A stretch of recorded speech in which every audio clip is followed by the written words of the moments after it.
Mary Hess. Here. Kenny Malak. Here. Victoria Newport. Here. Rick Smith. Here. Howard Solomon. Here. I'll rise for the pledge of allegiance. I pledge allegiance to the flag of the United States of America and to the republic for which it stands, one nation, under God, indivisible, with liberty and justice for all.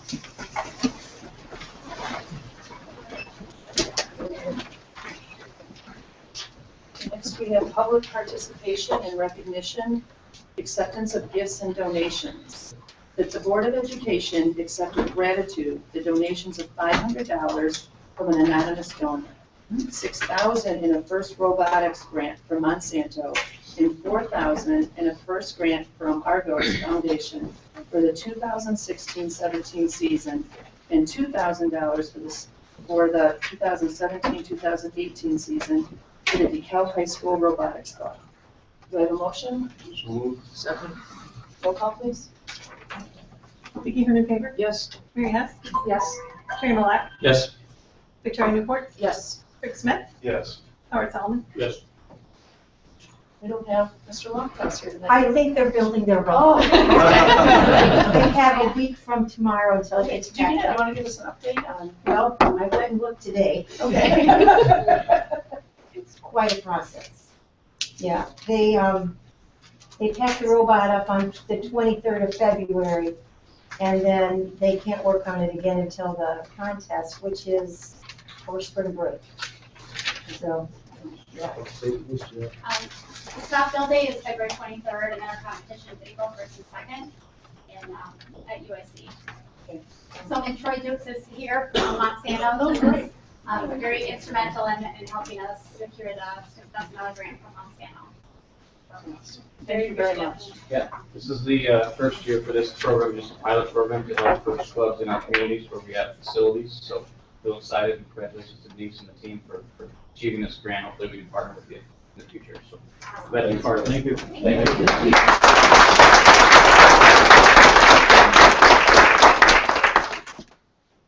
Next, we have public comment. Members of the public who wish to speak to the board should complete a request card prior to the meeting. This section of the meeting will be reserved for comments from the public. All comments should be limited to 3 minutes. Criticism of individuals is not important. Do you have any cards? Next, we have,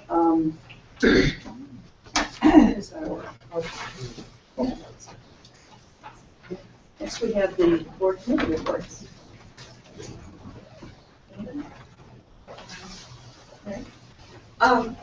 Mine isn't so much a committee report, but just kind of a statement I want to make. Last Wednesday, February 10th, on page 4 of the Daily Chronicle, there was an article, Sycamore School District 427 to consider laying off teachers. And, you know, unfortunately, Sycamore is being faced with this now a lot. It has to do with the state budget stalemate and other factors. Despite repeated opinions that or advice that I've gotten from people who told me to stay away from the blogs, I have no self-control and I can't do it. So later that day, I went to reread that article. And there was a comment on there that has since been erased, but it basically alluded to this person saying they haven't seen District 428 addressing budget reductions, and District 428 is always reactive versus proactive. And, you know, sitting up here and having to make decisions over the past 3 years, that really, really bothers me. So just to make sure that we're all on the same page, I'd like to go over some things. Andrea and her team are wonderful at doing forecasts and, you know, suggesting reductions when they see that we're coming up on a deficit. Since 2012, they have strived to maintain, or we have strived to maintain a balanced budget despite the state funding issues. And between 2009 and 2013, the district has identified over $6 million in cost savings. And Many of which were reductions in force. yes. So in 2009, 2010, there were $2.7 million in savings from budget reductions. In 2010, 2011, there was $2.5 million savings in budget reductions. 2011, 2012, $900,000 was saved in budget reductions. 2012, 13, $722,000 was saved in reductions. And for this year, fiscal year 14, 15, $285,000 was saved. I could go through and read all of these savings, but I'm going to save that for a letter to the editor that I'm going to put out. But, you know, we have increased class sizes, we have decreased staff, we have done things with our busing, we have done things with supplies, eliminated some administrative positions, we've had salary freezes for administrators, we've had the administrative and exempt employee groups, as well as 3 of our 4 union contracts have had their salaries tied to CPI. You know, I think I mentioned busing. So since 2012, every time we have a budget reduction, it is in the paper. And so for anyone in the community to say that we haven't addressed it, we have been very proactive and addressed it long before it became an issue where we had to lay off, you know, 15 to 20% of our staff. So, you know, I don't know why that comment was removed. If the Chronicle did it, then I appreciate the Chronicle doing that. But, you know, I just want to go on record saying that we have done a lot of reductions so that we're not in such a bad place. And it bothers me for people in the community to think that we just have turned our heads from it. So just go on record saying that. Thank you, Mary. Very well said. Anybody else? You wanted to. Go ahead. Curriculum Council met last week. There's an item on the agenda. I'm doing this from memory because I left my notes at home. Is that the Algebra 2 textbooks are needing to become Common Core compliant. And the math team, the math department, and the curriculum team, Vicki Tuscan and her folks, have been working with the folks in the math department for Algebra 2 to try to get Common Core compliant, effective math books for the 372 students who are currently enrolled in Algebra 2. And it's not only just the straight Algebra 2 students, but there's some there's the ELL portion in there, right? And that needs addressed. So I think it goes back to Curriculum Council next month for a vote, then it will come here for a vote. So heads up, we're going to be talking about math textbooks in maybe a month and a half or 2 months. They're not cheap. No, they're not. But it sounded like the math department, you know, there are rubrics that the teams go through that are extensive to try to identify which classroom materials get us the best bang for our buck in terms of Common Core compliance and whether or not the students are going to respond and how the students are going to respond. And you could tell from the committee meeting that they really had been very thorough.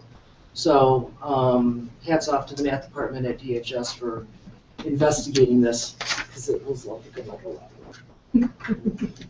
All right, and then the Minority Recruiting Committee met last week.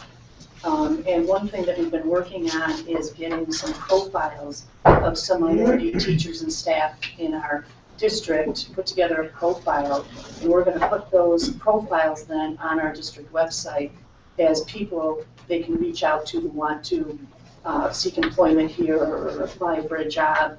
They can go to one of these minorities and make a phone call and talk and kind of see what they like about the district and what brought them to DeKalb and so forth. So those should be going up pretty soon.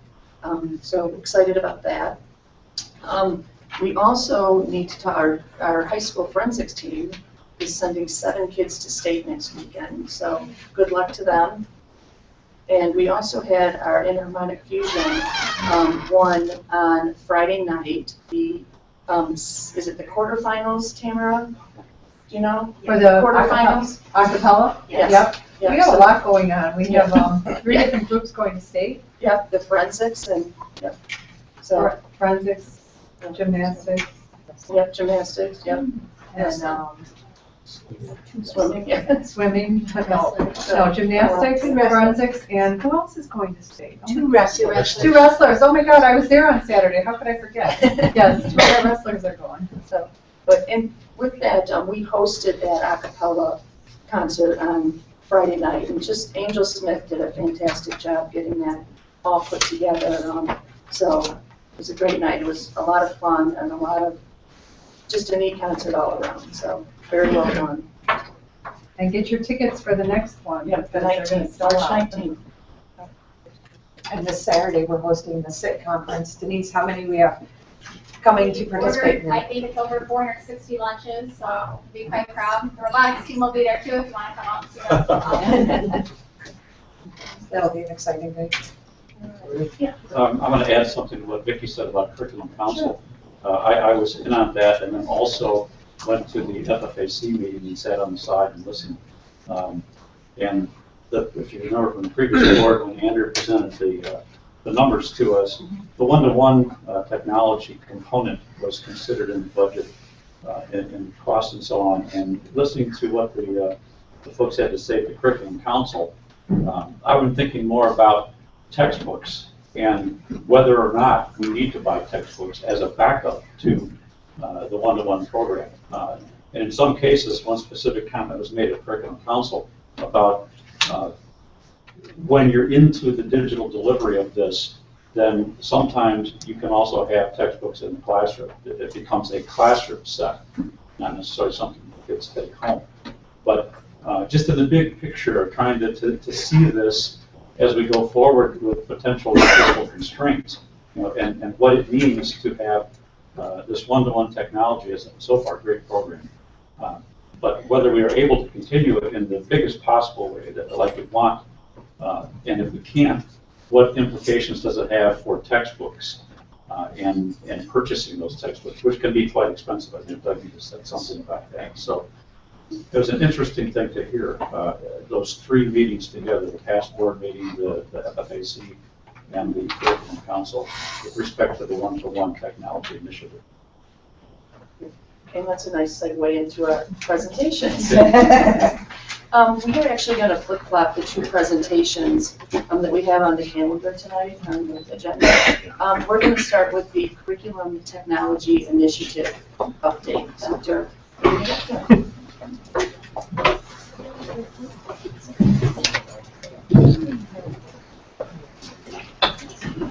So I'm going to start us off this evening, and we're going to be providing you with Q2 update information. And I just want to say that this has truly been a collaborative effort between the C&I department, technology, the business department, our instructional coaches, several who are with us tonight, several teachers, and then our students as well. So you're going to get a very specific picture of what things are looking like here in the DeKalb School District with the Curriculum Technology Initiative. And just to start us off, just to remind you that our mission is to educate our students to reach their full potential while preparing them to contribute to our global society. And the very first board goal is to improve articulation, alignment, technology integration, and instructional practices in pre-K through 12 in order to improve student achievement, graduation rate, and college and career readiness. And one of the ways that we can do that is through our curriculum tech initiative.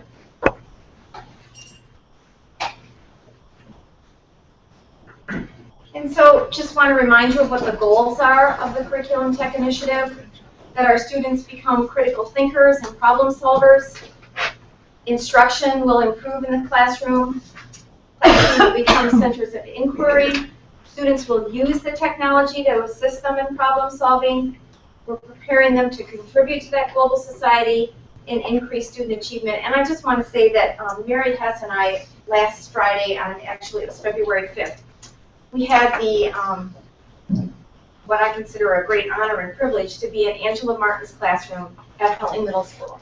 And the students, it was a science classroom, and they had to create an airbag. And so students have their Chromebooks out, they're doing some research, putting the Chromebooks aside, talking with each other, figuring out, because it's not that typical lab experiment where all the materials are laid out, and you are kind of given what you need. You have to figure out what you need to create an airbag. And so students are trying to figure out, what size baggie do I need? How much vinegar do I need? How much sodium bicarbonate do I need? And so it's through trial and error that they are figuring this out. It was so cool. It was, I mean, it truly is what we are talking about up here. So this is the timeline for the Curriculum Technology Initiative. We've been over this the last time we presented. Just a reminder that right now we're in rollout year 1. Now, moving forward, some of the timeline might be modified due to budget decisions, but right now we have the students and teachers in grades 3 through 9 are using the Chromebooks. We also have the additional support of 6 instructional coaches and 2 additional IT staff to help support this effort and to really help support the improved teaching strategies and practices. So one of the things that we are really taking a look at this year is what are our expectations for our teachers in the classroom, but also what do we want students to be taking away, and what are those best practices. So the Common Core state standards in both ELA and math are driving that, as well as the next generation science standards. We know that the Common Core and the Next Gen demands that instruction shift and look very different in the classroom, and that it does become very student-centered, those centers of inquiry, that problem-solving piece. Our instructional coaches can support that through that daily embedded ongoing professional development that they are providing for our teachers. The Common Core also says that we need to increase the collaborative practice. So that isn't only talking about among teachers, but among students as too. Learning how to work together, learning how to problem solve. Technology is one way that we can do that to support teaching and learning, and that we also need to be very invested in and conscious of assessment and what that's looking like and how teachers are gathering that information, be it through MAP, be it through that formative assessment that they're doing ongoing in their classroom. And so the teachers that are with us here tonight are going to circle back and speak to this at the end of our presentation. So as we think about our Q1 and Q2 data for our evaluation, there's 5 different areas that we're going to be reviewing. Financial data, technology data, teaching and learning data, student behavior data, and student academic performance data.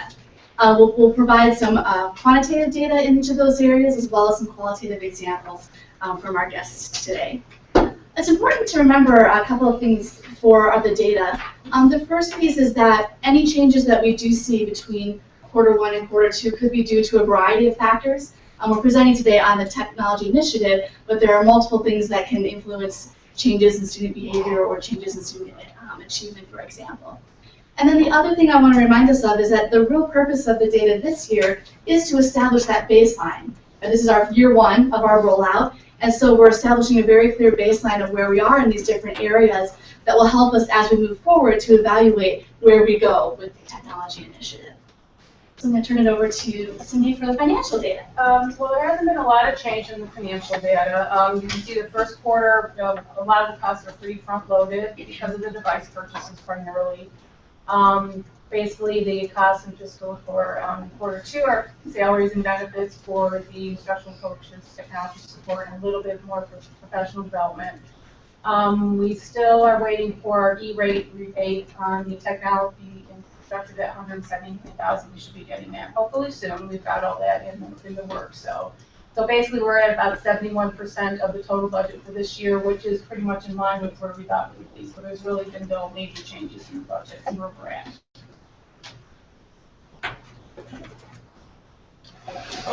This slide here really just showing how many devices we're looking at still needing to purchase as we go forward with the implementation. It hasn't changed at all. Everybody just wanted to leave it in and make me talk for an extra slide. You know what you love to do that. Yeah, you know, it's okay. It's all good. So if we can go to the next slide. In here, this gives just a quick summary of the repairs throughout the district. So since the beginning of the school year, we've had 6,000 help desk tickets. 13% of those are related to Chromebooks. So those Chromebook repairs are everything from broken screens to I can't log in to Pearson's not working. So it's all those little things. So even though we added the 3,000 plus devices, it only, to our overall grouping of tickets, it was only 13% of our tickets. So it's still not the most of our work. Most of our work is the, all the various bits and pieces throughout the classroom.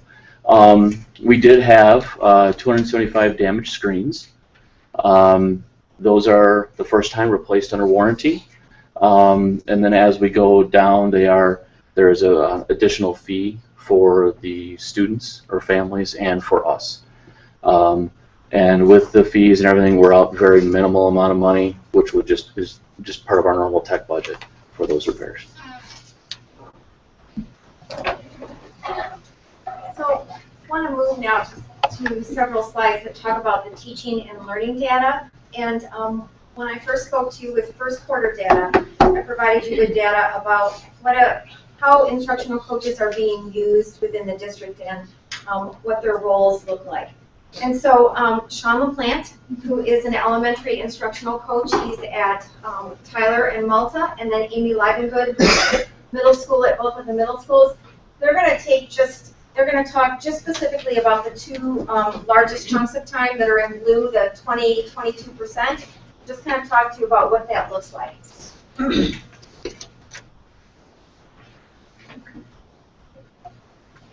So we're trying to cram all the things we've been doing in just a couple of minutes. So we're going to highlight just a few examples for you. The teacher support is basically the behind-the-scenes work. So a teacher comes to us typically and says, I have an idea for blank. And that could be a variety of different things. I've had teachers come to me with asking me to find resources. There's new with the Common Core standards. There's new things that teachers are required to teach that they haven't taught before, and they'll ask, do you have anything? Can you find some resources? That's one thing that we do. Teachers are also trying to take what they already do with their lesson plans and find out ways how they can enhance it with the technology. So oftentimes they'll contact us and say, I have an idea for this project I've always done. How can I bring in the Chromebooks? So we sit down, we brainstorm. Sean likes to say 2 heads are better than 1. And that collaborative process with the teachers, or a group of teachers sometimes, especially in the middle school with teams, leads to some really great projects. Yeah, and I actually saw some of this collaboration process, not actually with me, but we were in a data team meeting, and they brought up, I just saw Classroom Management, there's this thing called Class Dojo, and it's a way of keeping track of classroom behaviors, both positive and hopefully not as many negatives, but it was just neat to see them sharing ideas of how they're using the technology, and then the students can keep track of it themselves, and parents can keep track of it, but that collaboration brings the key. And that helps collaboration between the buildings too, so we can share out ideas that we've done in one building or one grade level or one teacher to a different teacher grade level for a building. So that behind the scenes stuff sometimes ends there, but usually that gets us into the classrooms. And that goes to the classroom support piece of that data pie chart. So this can look a lot of different ways, but we often will co-teach with other teachers. Sometimes we'll model, sometimes just being there as a support device. Often just the teachers are trying out these new ideas and really trying to incorporate technology, but it's a risk, and we're able to help them kind of hold their hand in a way to help support that, and just be there in any way. Sometimes we'll do it through modeling. Sometimes we'll just stand back and help if needed. So some different things, we supported differentiation with like level groups or stations, teaching kids accessibility options like voice typing with Google, digital publishing, explaining multimedia projects, introducing that to the classroom. Sometimes teachers are a little bit wary of introducing the tech part. So we've had time to really sit and play with the tech stuff. So we're able to go in and help the kids learn how to do the tech, or to teach alongside with the teacher, so that as students have questions, especially when 10 have a question all at the same time, we can be there to support. I see up there the podcast. It's one that I'm currently working with a 5th grade teacher, and it's kind of new to me too, so it's kind of fun to to both of us work together, and the kids are really excited about this project, and we're actually listening to some podcasts today to come up with good ideas. So we hope to put out a really good piece and push that out. So it's not just them that are learning; we're kind of learning with them. So We just want to walk you through two further examples. this is an example of some third graders. It really works exactly what we were talking to. The teachers came to us, said, we're teaching life cycles. Do you have any ideas? What can we do? And we sat down and brainstormed some ideas, and I was like, well, there's Google Slides. It's kind of a neat project, and it's something they probably haven't done. And we worked through that, and the kids. So we worked as a third grade team, and then we pushed it out to the students. I modeled this one for them so that the teachers didn't feel quite comfortable yet with that technology. I think they feel better now, but as you can see, the students are collaborating together too. And we've got a new product here that they're not used to. The old product wasn't necessarily bad, a paper or a paper and a picture, but now we're moving into that 21st century. So, and what I found really interesting about this is then I went to my other building, I shared, hey, I was doing this over there. You guys, are you interested? And they were on board. So it was just like through that process, now we have 4 teachers that automatically that wanted to do something. Just go through the process very quickly with a secondary teacher. I worked with a couple of math teachers who wanted to really bulk up their vocabulary instructions. They wanted that literacy side to be brought into math. So we brainstormed and came up with a research-based vocabulary activity where the kids actually sorted different words into piles. See one of the students right here who did it with me. And then they used their Chromebooks to take a picture of the different categories that they created. And they used an online bulletin board tool called Padlet, and the kids put up their categories, and then they're able to, because of that technology piece, go up and present to the whole class where everyone can actually see their work. So that was just a really nice way to have literacy and math combined and technology. So it's been pretty great to see what people come up with in 6 short months. Yeah.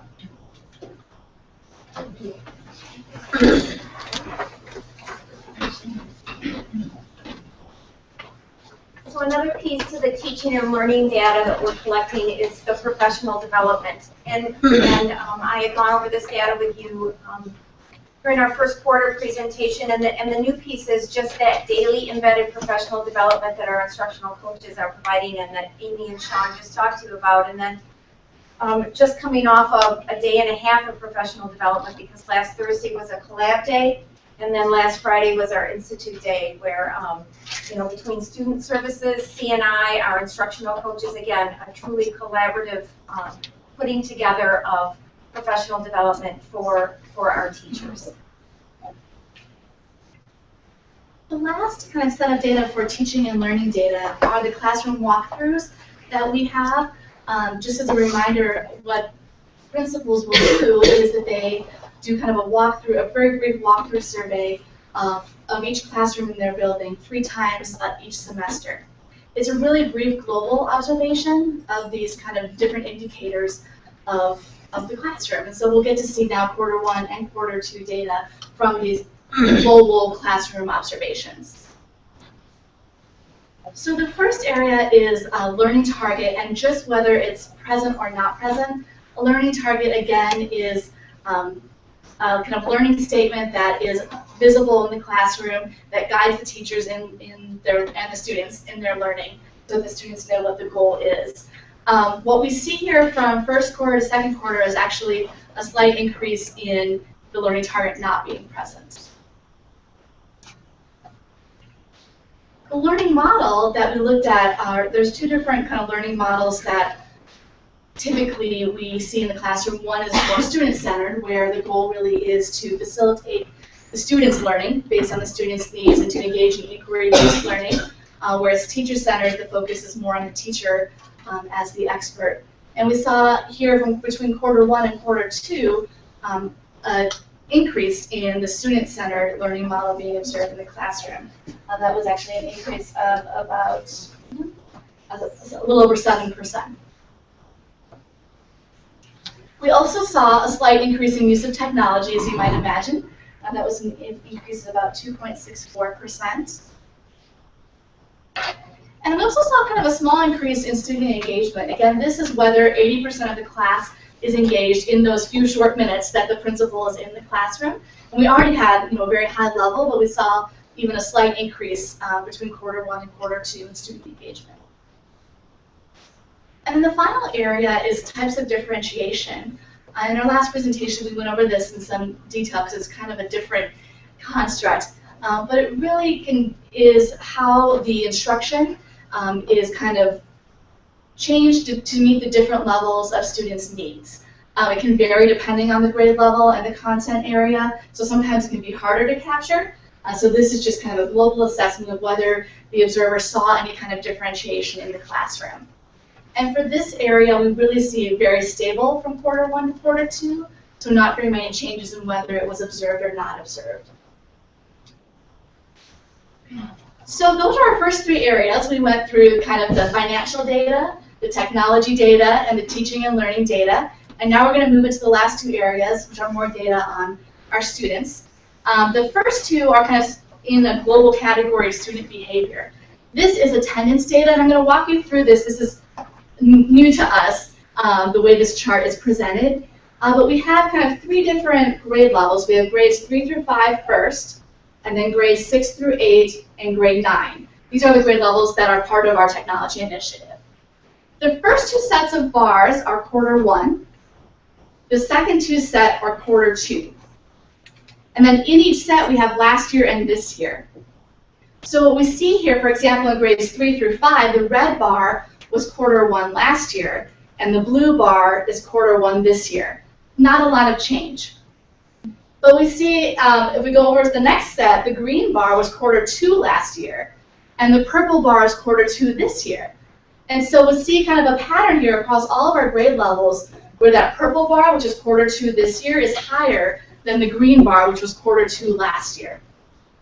And so that's the changes that we're seeing. And because those quarter 2s are higher, we also see less of a decrease from quarter 1 to quarter 2. Typically, we see kind of a little dip from quarter 1 to quarter 2, but this year it was less of a dip than last year. This is the office discipline data. The graph is set up the same way.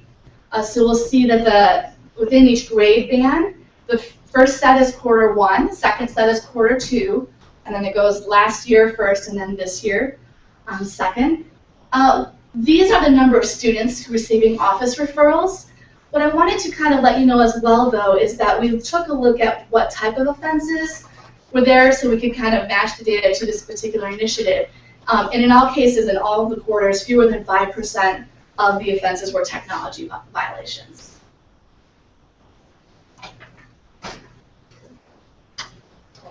And these next 3 slides are graduation and dropout rates. Those haven't changed since the last time we saw you because we don't keep track of that on a yearly basis. So that will be updated at the end of the year.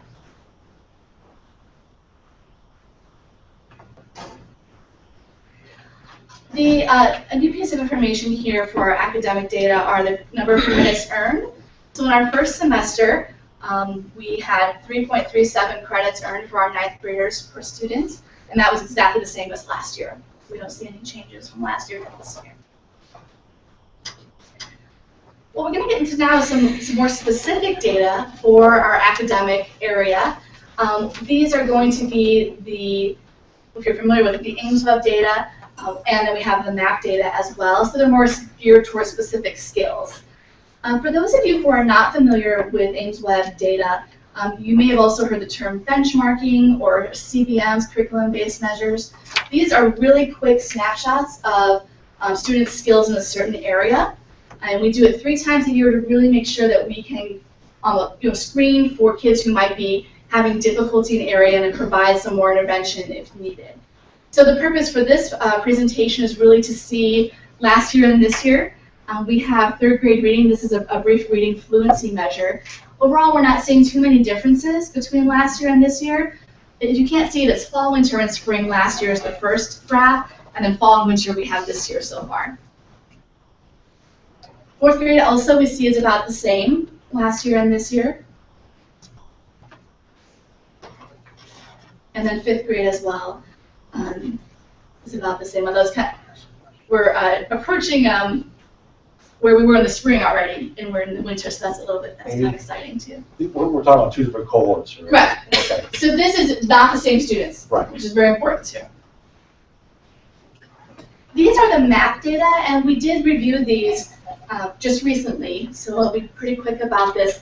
But what we have here again is just for fall and winter comparison. So the blue bar is that grade level, their fall average score, and the red bar is their winter average score. And you can see that there's kind of been increases for grades 2 through 8 from fall to winter. It's expected that there's going to be more increase in the younger grades than in the older grades because of development. And then we do see in 9th and 10th grade, 9th grade was very stable fall to winter with the reading, and 10th grade we saw a slight decrease. So now these are the math data. And again, for comparing grades, for 3rd grade last year and 3rd grade this year, you see it's about the same. And then for 4th grade math data, again, this is just a brief measure of computational skills. We do see kind of we have a pretty dramatic increase this year from fall to winter in our 4th grade math benchmarking. So they're showing some great progress there. And then similarly for our 5th graders, we also saw across, this is again at the district level, we saw a pretty big jump there in our math data. And I'm sorry, I should have prefaced this as well. The green part of the triangle are the percent of students that are meeting the benchmark, the national benchmark for being on target or at grade level for that skill. The yellow bar means that they're between the 25th and 10th percentile for their grade level, and then the red bar at the top means they're below the 10th percentile for their grade level. And then these are the math data. And then these, again, we see across the board increases from fall to winter, even with our 9th, and there's a small increase in 10th grade as well. The last piece of the academic data that we will be continuing to investigate is the intervention impact. So that will require a full year of data to see, but we will be showing you kind of comparing data from technology-based intervention classes and other intervention classes and seeing what differences we might observe. So circling back to what it's actually looking like in the classroom, Lisa Feuerbach, who is a 5th grade teacher at Brooks Elementary, is going to just share with you how the Curriculum Check Initiative is impacting teaching and learning in the classroom, and then she brought a couple of students that can also speak to that as well. Thank you. First of all, I want to thank all of you for having us this evening. Riley Newport, come on up, and Kiari Neely, our students of mine, 5th grade. Experts on the Chromebooks, by the way, so if you need any help, just get your go-to. It really does give us a great opportunity to say thank you to all of you for supporting this district's technology initiative. I have to say Chromebooks in the elementary classroom, for me personally, have truly transformed my teaching in the most exciting and truly positive ways. I remember being a child in Miles, Iowa, watching Fresher Days Parade one time, and I was younger than you guys, just a couple years ago. And and I remember seeing a float go by, and it was titled Future Classrooms of America. And on the float was just this child sitting at a desk and a simulated computer, not like the size of those, but big, on top of her desk, made of cardboard. And that was our future classroom. And I thought, how could that be possible? And it just really left this image in my brain. And I thought about it often, and here we are many years later, and thanks to you guys and this great district, the future's here, and it's really exciting, and it's way better than anything I ever could have imagined. How has technology transformed my classroom? First of all, as you know, student engagement in the classroom truly is the key to success. And this fall, thanks to our principal, Ms. Condon, she allowed me and my partner to go to a conference in St. Charles, and it was entitled Raising Student Achievement. And over again, at every outbreak session, we heard engagement is the key to success. And research, this brain-based research, has proven that there are 6 C's to fully keeping children engaged. choice, collaboration, challenge, connection, communication, and commotion. This Chromebook technology incorporates all 6 C's daily in our classroom every time they're in use. My students here, and they'll speak for themselves here in a minute, have prepared and presented Google slideshows about various topics that they've researched, such as colonial America, endangered animals, historical figures. They've created and presented interactive timelines. They produced their writings on Google Docs and received real-time feedback from me. Sometimes it's 9 o'clock at night, and I read theirs quick, and I send it back to them, some comments, and then they're responding, and then I respond, go to bed. Things I love about this technology is how instant the feedback is when students are practicing their math drills or their reading skills. They instantly know whether they get the right answer or the wrong answer if they're just playing some kind of educational game. And that instant feedback, as you know, is so important to learning. I love that differentiation is so readily available, as you alluded to earlier. For instance, before I would teach a math lesson, and then there are kids who just get it, and so I send them back to do their independent practice, and oh, here's an enrichment worksheet, and do this, and then meanwhile I'm pulling children off to the side to reteach, hoping they'll get it. Now, that enrichment is often on the Chromebook, and it's self-propelling. They don't just stop with this, but they get to keep building on that. And the same goes for the children I'm reteaching it to. They go back and practice, and they get to keep progressing at their rate and their level. So that's very exciting for me. And the best part for me personally, students are working at their level and their pace on what I tend to think of as a level playing field. They really have no idea what level each other's on when they're performing their activities on the Chromebook. And I personally feel that really that lends itself to a healthy learning environment that's not just respected but protected as well. During a typical day in my classroom, Chromebooks are utilized right now, I would say anywhere from 40 to 60% of the time. We use them for reading, writing, math, research, creative projects, etc. However, the most important question, I think, and you kind of answered that, is are they working? Last week, our 5th grade data team met, and our math scores exceeded our projected scores by 101%. So that was exciting. And then even our little triangles from the Ames Web showed that in the fall, where they in math were at 30% established, they're currently 68%. So doubled in achievement there. Both Christy and I would love to take credit for this because we are great. But actually, we know it's student engagement. We know these Chromebooks really have the students buying in, self-learning, and it's just very exciting. Finally, on a personal note, my husband and I have resided in Sigma 1 for the past 25 years. Our 5 children have and are currently attending Sycamore schools. And I can't tell you how many times this year I've heard from my own children, Mom, I wish we had those. And I too wish they had them at their fingertips in the classrooms because I see such benefits to them. I can honestly say that after teaching in Naperville School District 203 for many years, and then being a stay-at-home mom where I run an after-school program, and I taught private piano, and now back in the school, there has never been a more exciting time to be an educator. And truly, I don't think there's been a more exciting time to be a learner than today. So thank you for that. Now for our students here, I asked them at lunch today, I said, okay guys, let's have a little lunch date. How has Chromebook technology affected your learning? So what are some things you've really enjoyed about the Chromebook, Riley and Kiari? I like how you can make Google presentations, you can add examinations to make like pop. You can use educational games, and you can use Google Docs to all these fonts and stuff. I like the Chromebook because you can get to communicate with other students, and you can help them out with some stuff they need to catch up with the class. And you can also play educational games, like Riley said. They're really fun. Both of these students are really quite the leaders in the classroom, and it's given them both an opportunity to shine in ways that they may not have had otherwise. Riley is great at presenting and being a role model and taking the lead on that. Kiara is extremely creative, and she'll discover something, and then she's collaborating with her classmates on here's how you do it. It's very exciting to see. So what are some accomplishments that you guys have accomplished because of Chromebooks? Like I said, we video commercials with like all these themes and stuff, and you can make commercials and videos about stuff.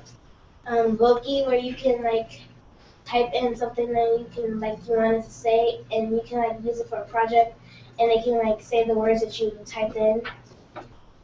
And you have big, huge labs, which is like you can make pictures and then you can like type on them.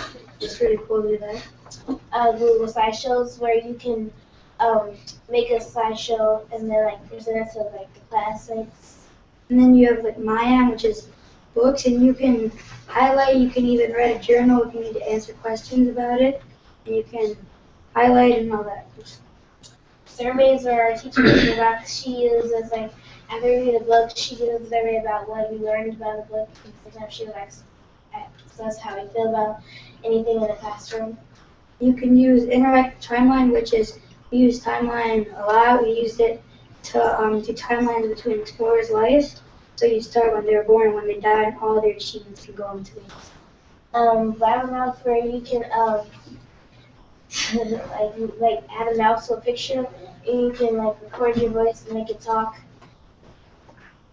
And you can use special effects on Google Slides like animations and stuff. You can use Swiftlists, where you can answer questions on like atmospheric like holidays in Jamestown and some other cool stuff about it. And you can use like a highlighter as an extension on your Chromebook, and like if you have us read something on Google or something on a book, you can just hit highlighter and you can highlight all the words that you need. You can like use Photomania, where you can like take a picture, you can edit it in like any way you want. You can use Google Notes, where if your teacher's talking or you're researching something, you can just copy and paste it and put it on your notes. Special effects on videos, where you can like add music and special effects on a video that you want, like a commercial. You can use Google Mail to talk to your friends. You can send links that what you're doing. Cool stuff. Rewrite things, where you can like highlight stuff, and you can use like timelines and letter generators. You can use cool new apps like there's an app called Typing Web, which is it teaches how to type but not looking at the keyboard. And, yeah. Simple notepad, where you can take notes on your Chromebook and like that you found on the website, that you can take notes on that. That's it.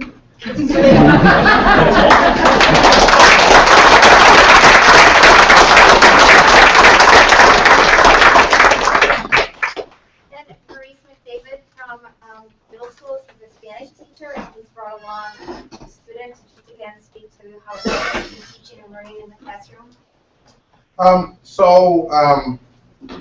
I have found it to be incredibly impactful to have the technology access for all of the students.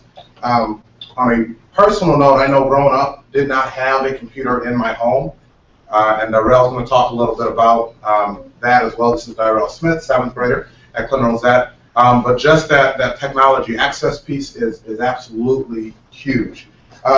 A couple of things that it's done for me as an educator. I'd like to imagine that I'm still a young guy, but you know, this is year 5 now, and been at it for a while. But what I will say is that one of the areas in which it has helped me tremendously is in the area of assessment, and that's huge, being able to assess student learning, figure out what they're doing, and then being able to differentiate based on some of those things.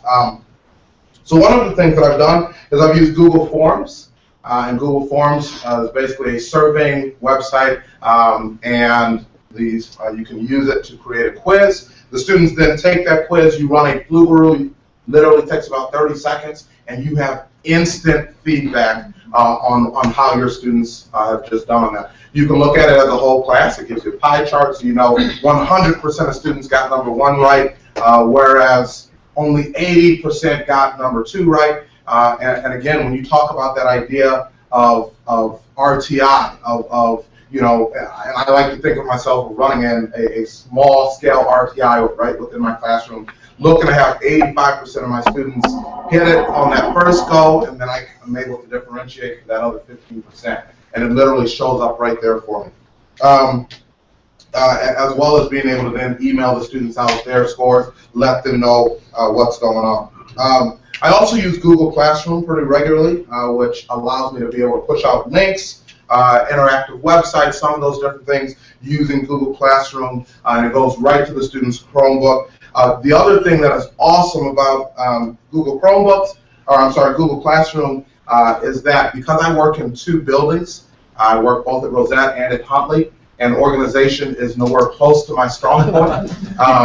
You know, trying to carry papers from one place to the next, I can have them available right within my Google Drive and send it out via Google Classroom. And then when the students go to turn it in, rather than me saying, hey, I'm sorry I lost that, I'm able to say, well, it's right here within Google Classroom. And so that just makes it very easy for me.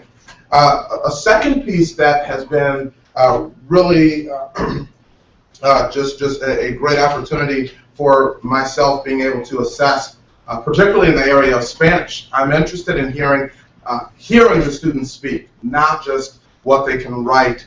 And so what I have done is I have recorded YouTube videos and sent them out, and I'll record my side of the conversation.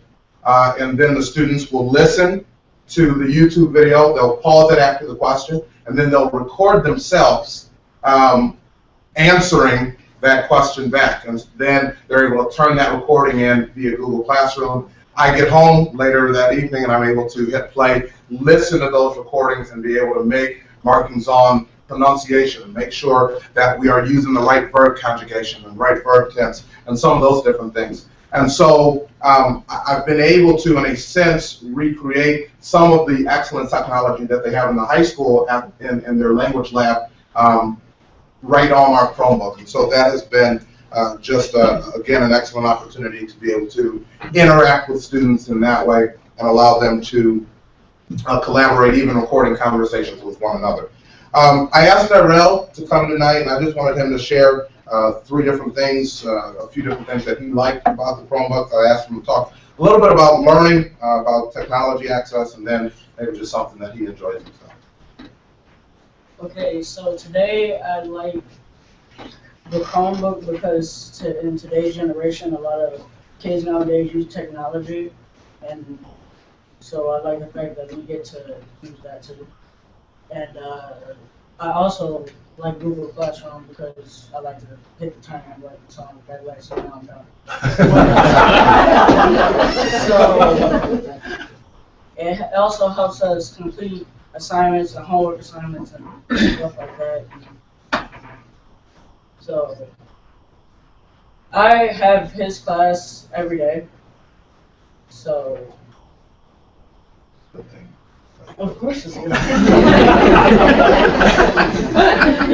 So we use also forms and Google Classroom, so it helps us get done with assignments and more. It helps us practice a little bit more with the things that we're doing, like what we're talking about, because I have Spanish. And the things that I'm learning, I'm actually learning how to use a computer because I don't really have a computer at home. So the Chromebook has actually helped me even more than using an actual computer. And the things that I like to do on the Chromebook is play games and maybe YouTube. That's about it. We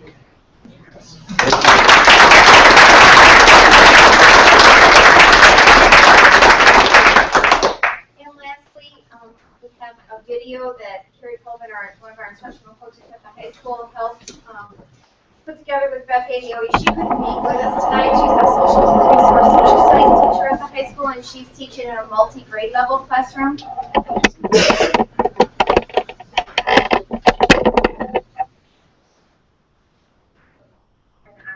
Special education in government classes and world geography classes at DeKalb High School. Not only has technology been extremely valuable to my students in the sense that they have information at their fingertips, but they're extremely excited about learning. In world geography, yes, we study a lot of maps. Before having computers in my classroom, students labeled a map but did not learn the location of places in our world as efficiently as they do now. With the use of the website shepherdsoftware.com, students have become completely engaged in labeling their maps, studying their maps, and excelling on their map quizzes every couple of weeks. Students use this internet resource to look at maps and learn the location of any country, continent, mountain range, river, lake, ocean, or desert in the world. It has proved to be an amazing resource in teaching my students about the geography of our world. Not only do we study maps online, but students experience new and exciting lessons about the continent or countries of our study through Google Classroom. Google Classroom is an app through Google that allows students to access assignments from any computer. The exciting thing about Google is that students don't have to save their work.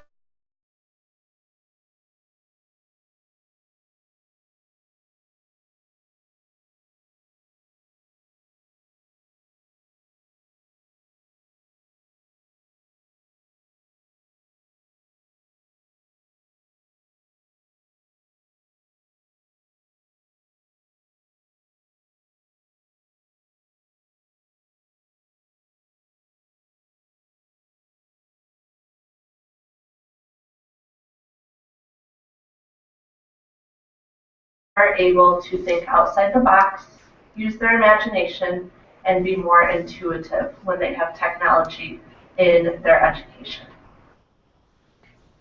So that kind of wraps up our quarter 2 update. So I'd like to say a special thank you to all of our special guests who came today.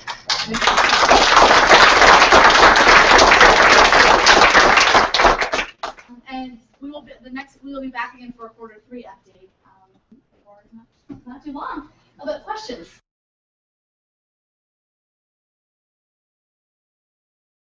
Going home and being able to use them at home. Yeah, that's a good question. I'm going to pass that to the tech team. Connectivity at home, how has that been?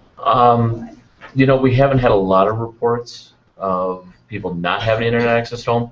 We know there are pockets of town that don't, but we've worked closely with several different anchor institutions throughout town, and they have internet access through those locations. You know, it's like the public library, public spaces at NIU, Kish College, you know, and also both, my understanding is both Cortland and Malta public libraries as well. Okay, so that's the tech department. What about the teachers? Do they get reports from the kids? Do the kids come to the teachers and say, hey, I can't get it at home, you know, there's a problem? Anybody hearing that? Or one of the things that we have always recommended, and one of the things that's really great about the Chromebooks, is that when you, if you know that you're going somewhere without internet, you can open up the web page, leave it open, and then when you get home, you can continue to work on it, and then it'll actually automatically sync as soon as you get back within the internet. The other thing that's really cool is that typically, you know, a lot of our students do have cell phones with 4G access, and so the great thing about a lot of the Google stuff is it's accessible from just about anywhere. So not just from that Chromebook, but even if they're going to get on, use their 4G real quick to open something up or finish an assignment, it's definitely, they have found ways to get it done.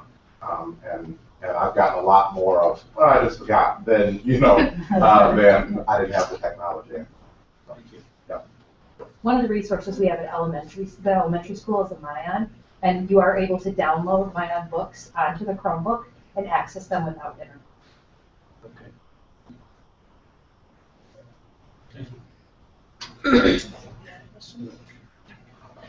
Well, thank you very much, and thank you to teachers and students who came tonight to present. Thank you.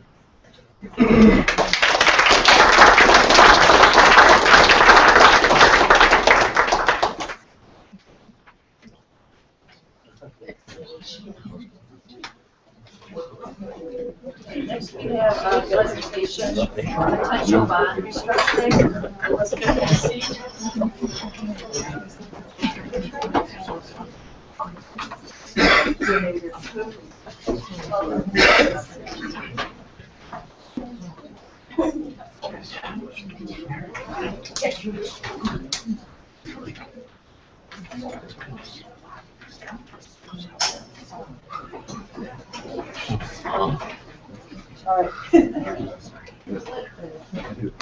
Okay, so this evening what we are going to share with you is actually a presentation that was in front of the FFAC committee last week.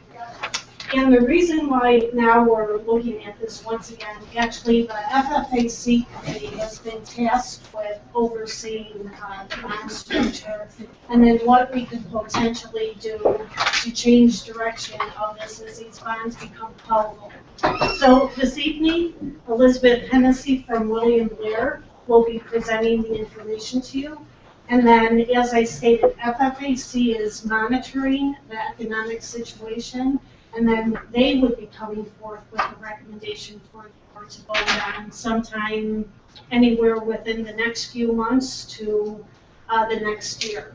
And that's our first time to actually restructure these bonds if we do not do advance refunding, which we're watching on that as well. Great, thanks, Andrea. Here's some books. Cindy's going to get it on the overhead monitor as well.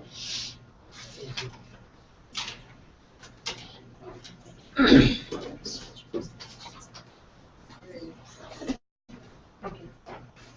So before I answer Right. Okay. So thanks again for having me tonight. I'm going to talk about the outstanding bonds and the current debt structure and interest rates and possible restructuring, refunding, savings for both savings and to restructure the debt. This is the outstanding debt. I apologize if it's small for the audience, but there's 4 bond issues outstanding that were issued pursuant to the 110 million referendum bonds approved in 2008. So it was in 2008, 2009, 2010, and 2011. The shaded area of these bonds represent callable bonds, and those may be refunded in advance of the call date or at the call date. And this is a little different than a mortgage, which you can refund at any time, call in and pay off and issue new. Municipal bond investors require an 8 to 10 year non-callable period so that they at least are able to earn interest on their bonds for a period of time. If you can have a shorter call, but oftentimes the cost of that is prohibitive. So that's why bonds are typically callable 10 years after they're issued. So that's the case with the 2008 bonds, which is your upcoming call date, January 1, 2018. The 2009 bonds are Build America bonds. And so when we were issuing these bonds, we were right in the middle of the recession. And the federal government provided a program under the American Recovery and Reinvestment Act, allowing districts to issue bonds for school construction purposes, and then the federal government would pay 35% of the interest cost. So that's what you're benefiting from on those 2009 bonds. Then we did the 2010 bonds, and those are capital appreciation bonds. And the economy was really changing by then. EAVs were going down. So that structure helped us to back-end weight some of the debt. And then the 2011 was just the remainder of the issuance. There's also a very small 2007 debt certificate out. Those are paid from operating funds and was issued to purchase the land that the school is built on, the high school. Okay, so here's a chart that shows your outstanding debt service payments in the yellow highlighted box. So payments have been about 4.7 million since the bonds were issued back in 2008. So the debt payments were very level through that 10-year period, and I'll get into the logic of why that occurred in a minute. But then the payments start to go up, and then they peak out at about 14.9 million over the next 13 years or so. Then we see the payments on the debt only that are estimated for 150,000 market value homes. So the district has been paying about $340 a year for debt for a $150,000 home. You can see in future years with those increasing payments, that payment as well goes up to about $730. Here's a graph of the debt. So the bars look at the payments. The red line is the tax rate for those bonds. This puts the debt payments in context with one's overall tax bill. So when you get your tax bill, you don't generally see DeKalb School District bonds, DeKalb School District operating rate. You see all in one tax rate. So what you've got here are all the taxing bodies that you pay into: the county, the city of DeKalb. District 428 bonds are the light green at the top, and District 428 operating is the pink. So you can see that is by far the largest part of the district's tax levy. We've also got Kish College. This is for a taxpayer that lives in the city of DeKalb. It varies depending exactly where you live in the district. So that just kind of gives you a snapshot of it, and also what that tax rate is going to look like over the next several years based on the projection in the EADs we just saw.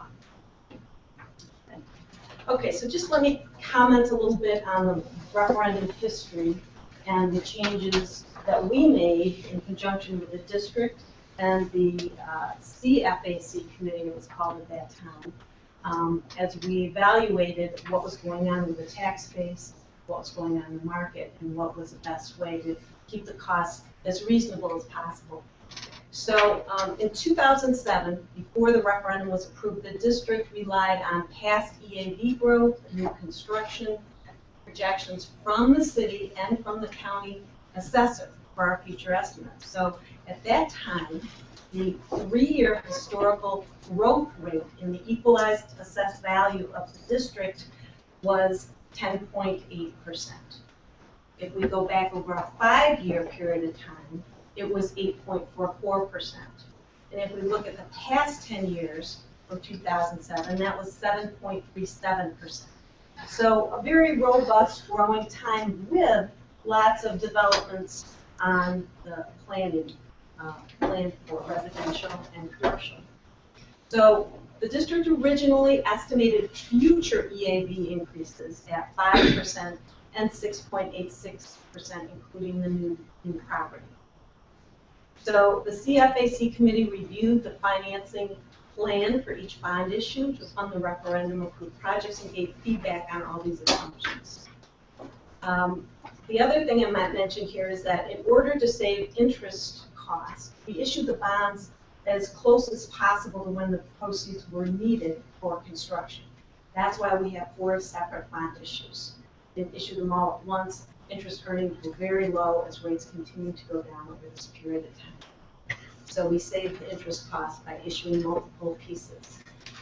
And then the other good thing that happened during the issuance of the bonds was that the district was upgraded to AA- and to AA2. We estimated, based on rates at the time, that saved the district over $8 million in interest over the life of the debt. So that was a significant upgrade. When you move between categories from A to AA or AA to AAA, that's where you get the most savings. Or in the case of some of the Chicago credits, down from A to single B. Negative for them. Okay. Let's go to the next.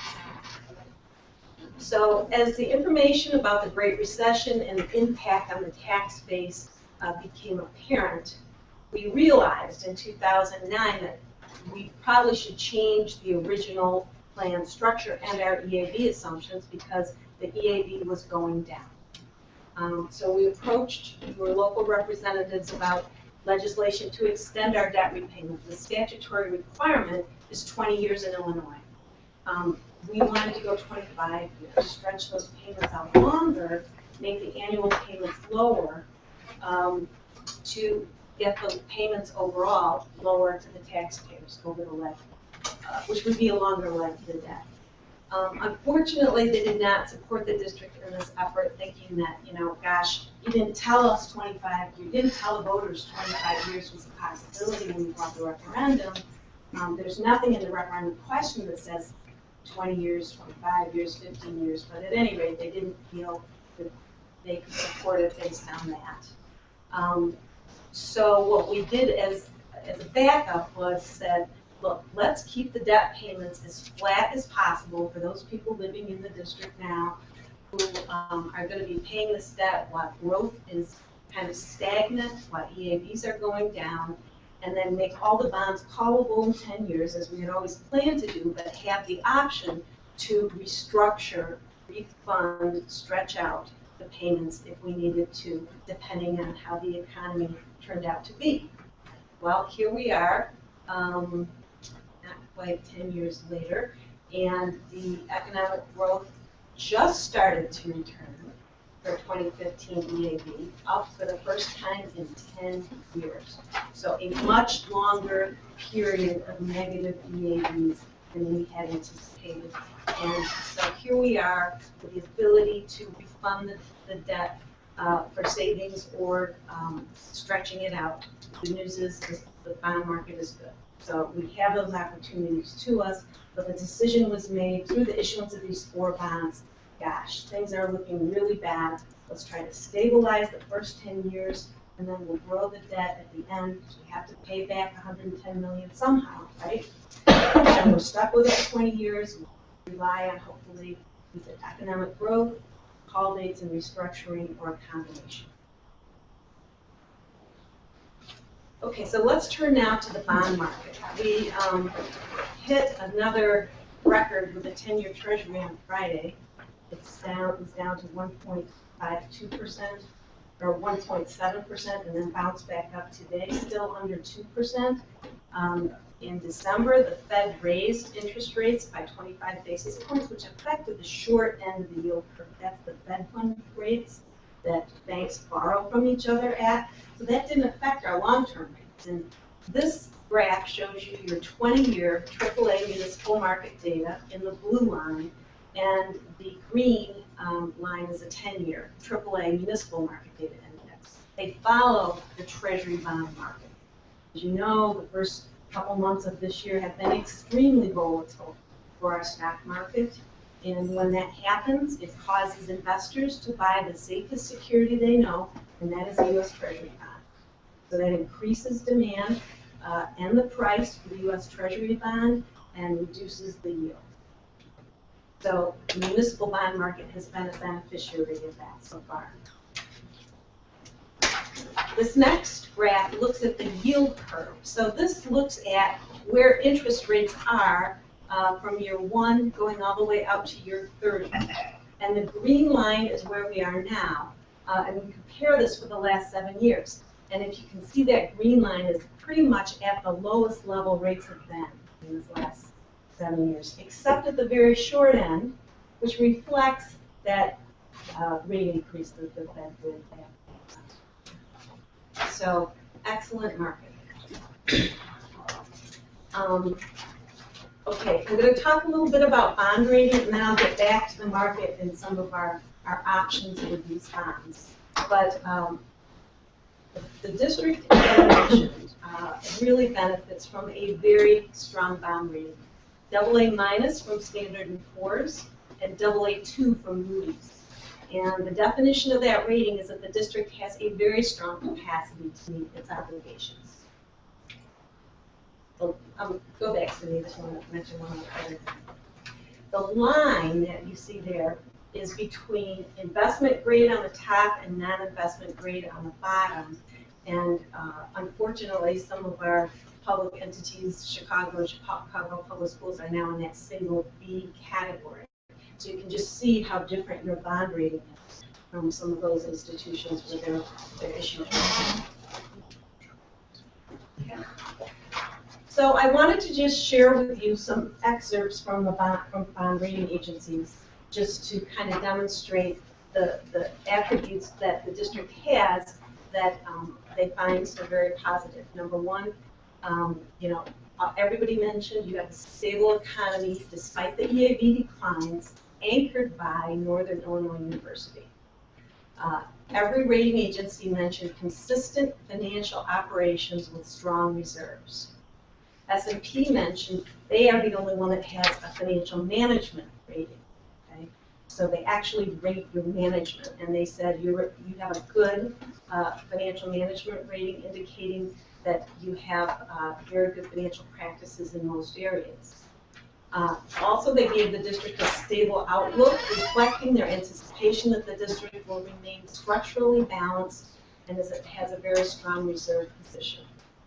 And what structural balance means is that your revenues and your expenditures are balanced, or if you spend more than you take in, it's one time for specific either capital, for your Chromebooks, for a certain program that has a beginning and an end. So that you're going into your fund balance, you understand that, but it's not a structural imbalance. Structural imbalance is the thing that gets districts downgraded, where they're constantly on a trajectory where expenditures are outpacing revenues because of long-term contracts they've entered into on the expenditure side that their revenues will not support. That's a structural imbalance, and that's the big no-no for the rating agencies. Moody's, from their report, talked about strong operations supported by satisfactory operating reserves. Management adheres to a formal policy. The fact that your fund balance policy is, in fact, a formal policy and not just a practice is a big positive. And then I think the last quote really says that district officials are committed to maintaining reserves and have shown a willingness to reduce expenditures as necessary, which kind of gets to your point on the blogger, that you have shown your willingness to balance the budget, make corrective action. So that was even pointed out in the rating report and is an extremely positive thing. Then Fitch, also from their report, talked about the district's strong reserves, provides flexibility, which is an important credit characteristic at this rating level, given the uncertainty of the surrounding state community levels and flat to modestly increasing credit. So, the impact on a bond issue of a downgrade from AA- to the single A category is on average 0.25%. Okay? So again, we're going from a AA to a single A. Jumping those categories has a big effect on how the market prices your bonds. And so on average, it's 0.25, a little smaller at the beginning, a little bigger at the end in terms of the basis point differential. But this totals almost $4.7 million over the life of the bonds in one of the options we're looking at. So you can see the bond rating, whereas, it might not make a difference when you're not issuing debt. When you do, it has a big impact on the cost and the cost to taxpayers. Okay, so let's get into some of these options. The goal of the refunding options are to restructure the debt payments in order to reduce the annual taxpayer payments for the taxpayer. So like a mortgage, we're going from a 15-year to a 25-year mortgage. We're making the payments lower, especially where they start to go up. So refunding bonds, you can do it in advance of the call date. So we could take advantage of these great interest rates right now and start on this progression, depending on what the board thought and the committee thought was the best refunding option. We could start right now in advance of the call date if we wanted to. The problem is, when you refund bonds in advance of the call date, you have costs to do that because the bonds are currently callable. So you issue the new bonds, you get the money, and you invest those proceeds in an escrow account that stays with the bank. And the investments are at very low interest rates because, as we mentioned, those treasury rates are so low, and you have to invest those in the safest possible, which is U.S. Treasuries. That's the law of the IRS Act. So the low investment rates versus the rate on your longer term bonds creates a negative arbitrage or negative carry on that investment. So that's a cost that makes your refunding more expensive. You have to issue more bonds to fund this escrow because you can't earn very much in it to pay off those bonds at the call date. The 2008 call date, January 1, 2018. So it's 18 months away. So the question you would ask is, well, how much interest rates have to go up by the time of the call in 2018, January 2018, to make me better off, district, doing the refunding now in advance of the call date with these super low rates versus waiting to the call date and foregoing those negative arbitrage costs? And the answer to that is, and this changes all the time, and we update this for Andrea and share it with the district, the rate even increase in interest rates right now is 1.38%. Okay, that's 138 basis points. Now, if our economy was booming and our Fed was saying we're going to continue to raise rates because we got to put the brakes on this economy, I would say, ooh, maybe we should think about going for that advance refund.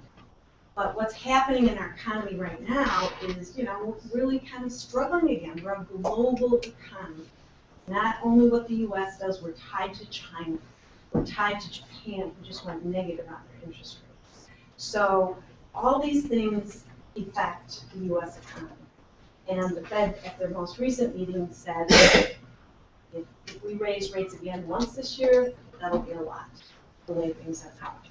So if they raise it 0.25% each time, you can see that takes a lot of 0.25s to get up to 1.3. So for that reason, that break-even increase in interest rates tells us to wait. That's a cost-benefit analysis. The other thing we want to think about is what's going to happen here in DeKalb. What's going to happen to our EAB? We just had rates, the EAB increase for the first time. Not a ton, but we saw some new property coming in. We saw almost just under a 2% increase in the EAB. What's going to happen in the next 18 months? So we'll have a better idea about your local economy by waiting a little bit. And then thirdly, we don't have those payments going up until the 2017 levy year, which happens to be exactly when the bonds are callable. So when the board should start making decisions about this, if we're on track to wait to the current call date, is next year at this time we should be talking about it and then executing in the fall of 2017. That is a current refund that can be within 90 days before that January 1, 18 call date. So, they may come back in a month and say, oh my gosh, things are booming. I don't think so, but it's possible. Let's go for the advance refunding. My best advice to you, having done this for 27 years in Illinois school, is to sit tight and plan what you want to do and what your solutions are. But in terms of executing, you're going to save the taxpayers' money by waiting to get closer to that quality. Okay. So these refunding options assume our current interest rate market. And option 1 is refunding a piece in 2018 and a piece in 2020. I apologize to people in the audience for these small numbers. I have to look at the paper. Get to option 1. So this takes our debt, our final maturity in option 1 is 2030 levy year. And this option 1, 2 phases, one in 2018 and one in 2020, takes you out to 2036. Okay, so it takes your debt out 6 more years. We have to do it in 2 pieces because, again, we're limited to 20 years with any one piece. And what we're doing here is exchanging the payments in yellow for the payments in pink, going out further, but the payments are on a much less steep progression of increase. So they go up, 6, 7, 8, 9 million. the tax rate or the dollars paid by the $150,000 home, instead of going from $340 up to $700, go from $333 up to $414. I just want to make a brief mention of the EAV assumptions here. These are the same as your operating forecast with PMA with 5 cats. They also include TIFs coming on. The city of DeKalb has 2 TIFs. TIF 2 is set to expire in 2018, and TIF 1, which is the largest TIF, is going to expire in 2021. And what that means, when that TIF comes back onto the property rolls, the district and all other taxing bodies now can levy their taxes against that. So it absorbs some of that cost. So that's why you see those bigger percent increases. And then we assume 2% going forward, which, you know, is good as anything. So we'll have to make any changes. So this option, again, we're going like from the 15 to the 25-year mortgage. It's going to cost you more money over time. So it does cost you about $4.7 million over the life of the bonds. However, there are present value savings of $10.4 million, which is calculating, because rates are so low today, we're taking the value of those future payments back at current rates. We actually have positive savings. But for someone who's just looking at the overtime calculation, it's additional $4 million. So that is the refunding, and I think the graph shows it well for people in the audience. The top graph is where you are currently, and the bottom graph is projected debt. So you can see, going out 6 more years, the payments have a slow progression increase, still an increase, but much less than originally planned. Option 2 is refunding the bonds in 3 pieces. So we do that to get out even further. So here we're going out to 2041, so we're going out 11 more years. When we go out that much longer, the total cost in this option is $22.7 million.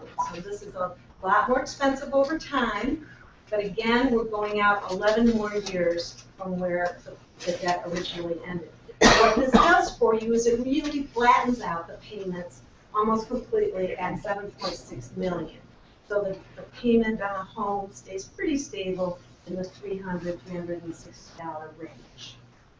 So, you know, this option is flattens the debt the most. The one disadvantage you'd see in this option is that it puts your debt pretty far out there. So as your buildings need other things, referendums, whatever you have down the road, it kind of always puts that out there still for you. And we're up against our debt service, right? You're up against your statutory debt limit, yes. And your statutory debt limit has gone down because EAV has gone down in this past year. So, you know, the debt has been repaid, so the debt's not down, but it's gone down. So what does it mean? What it means right now for this refunding is that in order to do this stretch out refunding in a 1 or 2, instead of just passing, the board passing just a resolution, we have to do what's called a funding bond issue. So you basically follow the procedure in the statute that requires a petition period and a public hearing prior to doing the refunding. So this needs to be somewhat public, which I figure you probably want to talk to the taxpayers anyways about this, but it has to go through this formal petition period. And what that involves is the board approves a resolution of intent to issue funding bonds, publishes that notice in the newspaper, and that starts a 30-day petition period. At the end of that petition period, if 10% or more of the registered voters stop the refunding, they would have to go back to referendum.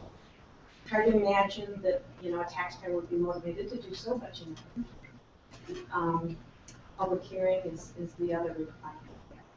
Now, when we get to the fall, you know, we'll have another EAV under our belt, and we'll have paid off a few more bonds. So we'll see where the debt limit stands then, but right now you are over your statutory debt. Thank you for explaining the ramifications of that. Sure. The good news is it doesn't mean you can't do this. You can still do it, just a few more legal processes. So page 17 is a picture of the three-step refunding bonds in 2018, 2020, and 2024.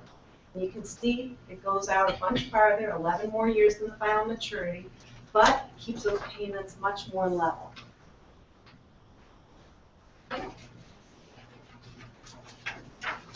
Next, I want to talk about county school facility sales tax. And I know we've got a meeting coming up next week. We'll be talking more about this.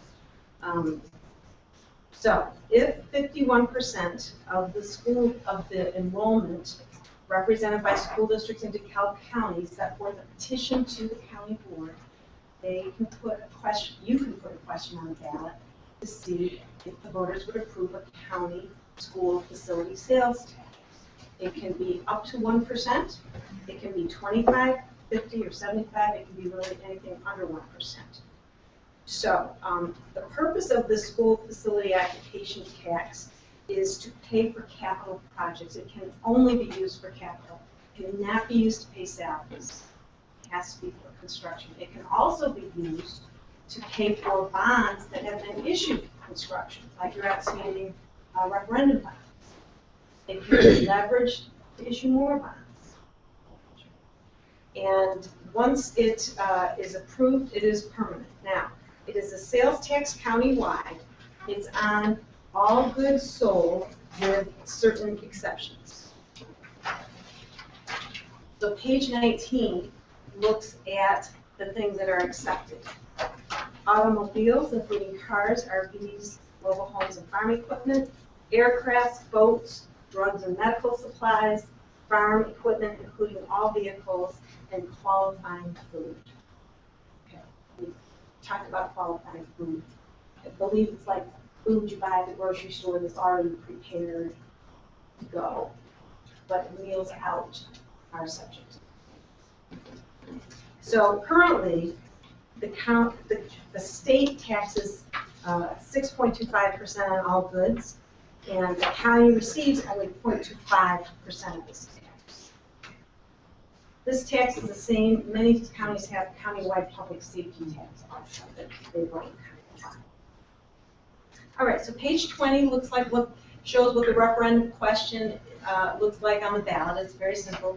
Should blank county be authorized to impose a retailer's occupation tax and service occupation tax, commonly referred to as sales tax, at a rate of blank, to be used exclusively for school facility purposes?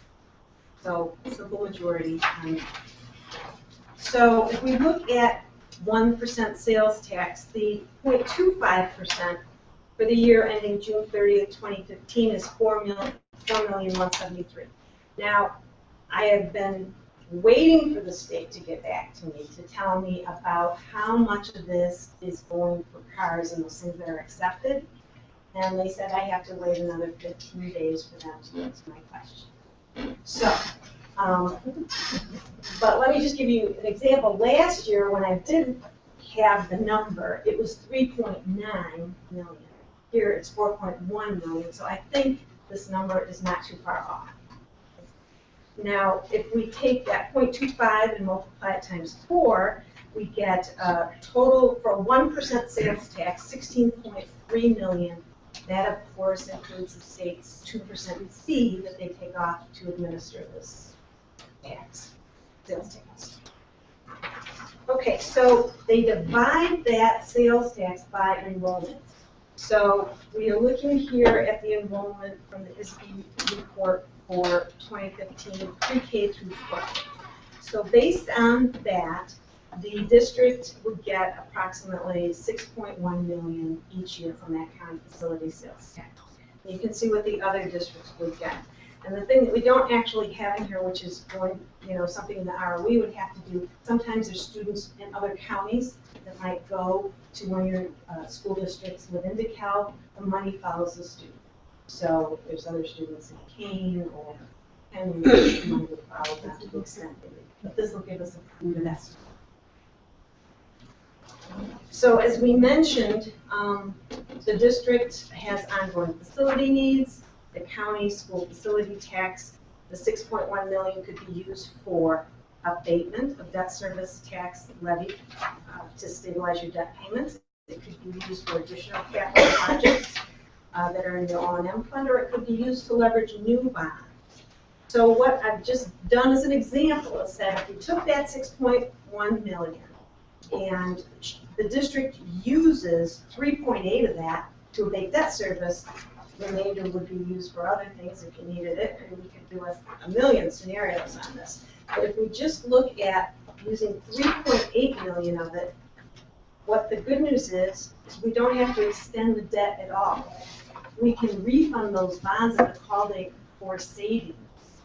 And so what happens is the district gets 10 million of savings. It gets the debt payments stabilized at about 7 million, between 6.7 and 7 million a year. And the payments for the taxpayer is at that $350 range. Okay, so keeps the payments where they are, doesn't extend the debt. It allows you to refund the debt, take advantage of these great market conditions for interest rate savings, but it assumes that we get the county facility sales tax passed. So I think this is a fabulous option, but obviously you've got to get your other school districts on board and the voters on board. One thing that we talk about a lot at the CFAC is that, gosh, you have Northern Illinois University here. There are a lot of people who don't live in DeKalb. They will pay a lot of taxes. And I believe Doug and Andrea have moved towards getting a study done that would actually help quantify how much of that additional tax would come from the people who live here and buy things every day versus the people who live here 9-10 months of the year and then go home in the summer. So I think that would be a very interesting study. We talked about Boone County, who had a similar study done, who just passed the county facility sales tax, and found that because of that big Chrysler plant and all the people that travel there and spend money at the gas stations, at the food places, that a large percentage of the sales tax they would get would come from people who actually don't live in Boone County. So that was helpful in them selling this referendum. So Champaign County, I think, is very similar to DeKalb in that they have UI. And so they passed it. It took them more than once to do it, but they passed it. The other key feature that we find is extremely important is each school district tell the voters, what are you going to do with that money? Are you going to abate 3.8 million? Are you going to abate more than that? What's the impact?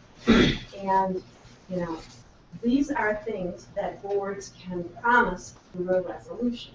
Of course, the question that always comes up, well, could a future board undo what your board did by resolution? Well, yes, they can. They cannot change that, but I think what the success factors we've seen, certainly in Champaign County, Morgan County, Boone County, each school district come up with a plan. What do you need? Do you need a new library? Do you need lower taxes? Do you need a combination of both?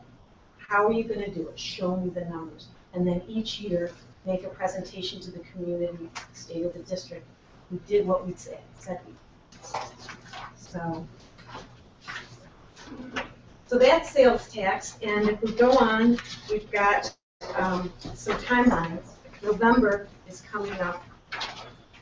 That's the next election, obviously a very big election prior to August 22nd. Oops, I see the one column got cut off here, but the board would have to, the question has to be presented to the county. And then you have publication requirements that are for the DeKalb County clerk between October 8th and October 28th. And then not later than October 28th, the board needs to post a notice of the election at the district and on its website. The election happens November 8th, November 29th. If you get canvassed, meaning the county clerk counts all the votes, and they send it down to the Department of Revenue. And so the tax starts to get extended July 1, 2017, and then you get payments no later than October 27th. this would be awesome, because then the money would come in to help you to start abating in the 2017 levy. But I know it takes more than a year typically to get any referendum effort moving along and underway. So maybe the April of 2017 election is more realistic. The key, though, starts with all the districts being together. I think they found in Champaign that the districts who kind of didn't care as much about it, kind of pulled it down a little bit.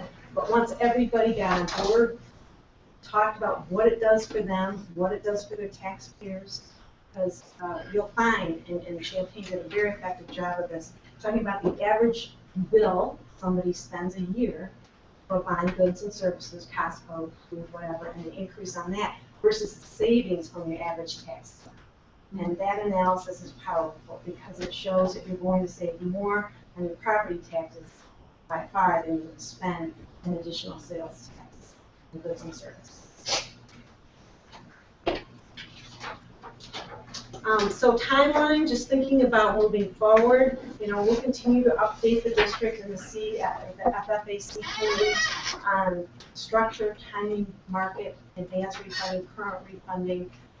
Fall 2017, be ready to refund those first bond issue. And then you can determine whether you do the two-step or the three-step process, but certainly pursue the county facility sales tax. Sorry, I've talked much longer than I think you probably wanted me to, but do you have any questions? Do I dare start?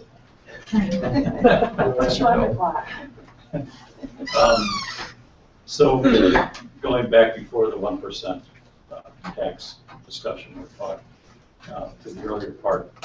So all the assumptions were based on what's TMA's new name, 5 something? 5, yes. Yeah, what they presented to us. Well, actually, those assumptions were put forth to the FFAC committee, and we all collectively decided how to move forward with that. I will say, though, that is a number that we thought that perhaps at some time we may need to revisit and pull back on that. Yeah, that's what I'm concerned about, is that all of the projections have been wrong for quite a long while now. We're only now apparently starting to level out from the effects of the recession, and that's not even certain yet. You look at what they're talking about doing with interest rates. The Federal Reserve went ahead and raised rates, and now, oh boy. So going forward, with this good presentation, it's based on, to some degree, projections for EAV, and the economic strength, at least locally, if not beyond that. I think we just have to remember that, that we're still not on real firm ground as far as projections go. So all of the numbers and looking forward and what it'll do for the taxpayers' payment and so on is all based on something that's been very uncertain for 10 years or so. So that's a little scary for me. Mm-hmm. That's why we try to focus on the blue bars, on the payments. Because you're absolutely right. It is really hard to predict EAV. We want to be consistent in our projections. We know the tips are coming off. That would be fortunate if that somehow didn't happen. But those for sure, top of the city, they're coming off. So those will be new property, will increase the EAV. In the next 5 years, some of these new construction, new property numbers, they are subject to change. So the EAV determines what the taxpayer pays, because it tells you how many other taxpayers and values, right? But the bars, the blue bars, are the things we can change with construction. So I would just encourage that we think about the payments more than the tax rate. And we're happy to change and revisit with the committee and get more information and do that as often as we can. And that is with help from the assessment office. And you're right. I mean, the EAVs, even working with the assessment supervisor, is a hard prediction. She tries to feed us information, But I think as every district, that's a challenging number moving forward. It was a challenging number and looking back is more so challenging looking forward. Absolutely.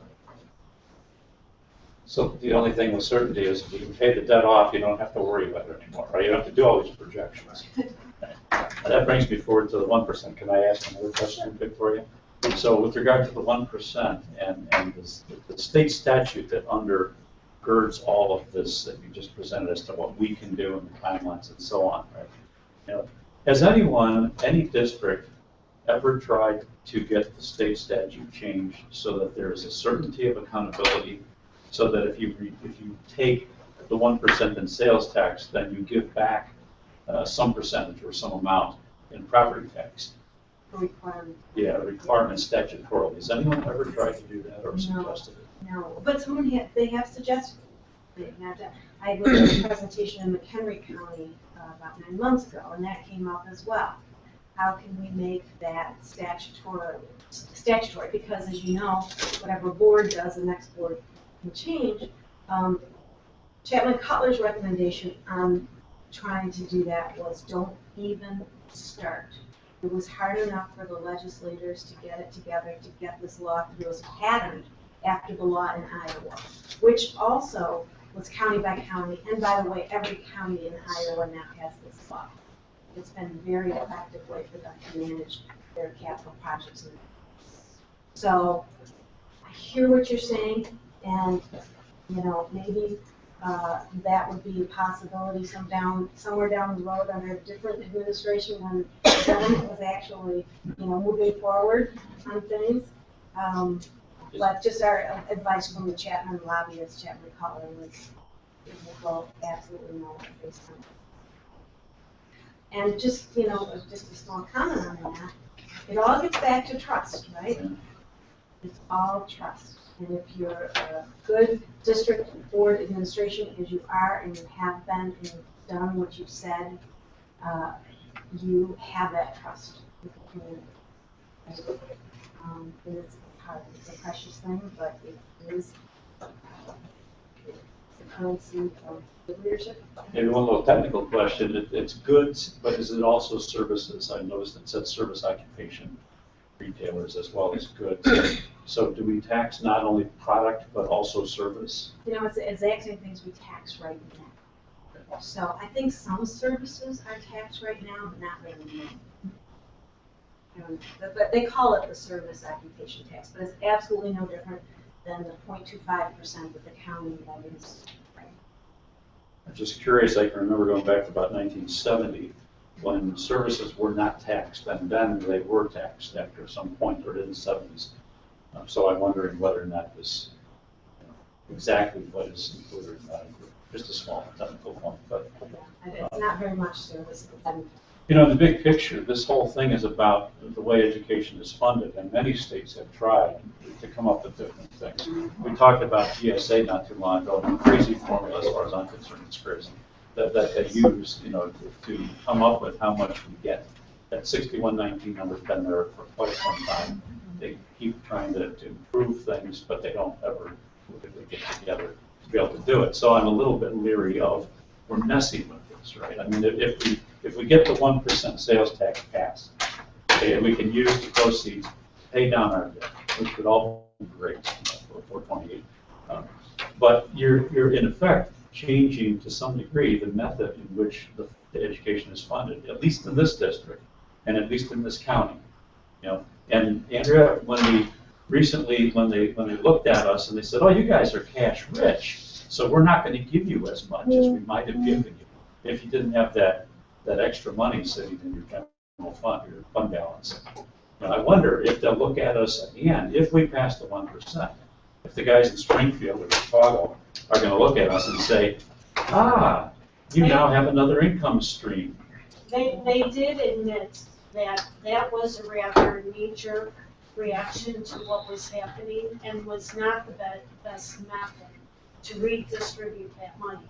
Because here we are, a district that was showing financial restraint, by making certain our reserves were there, that we did all these reductions far in advance of so-called crashing into a wall and being cash poor, and plucked some money out of us to give to districts perhaps maybe some were struggling and did some of these reductions, but some districts clearly had not done some of that, and it looked like now you rewarded those districts.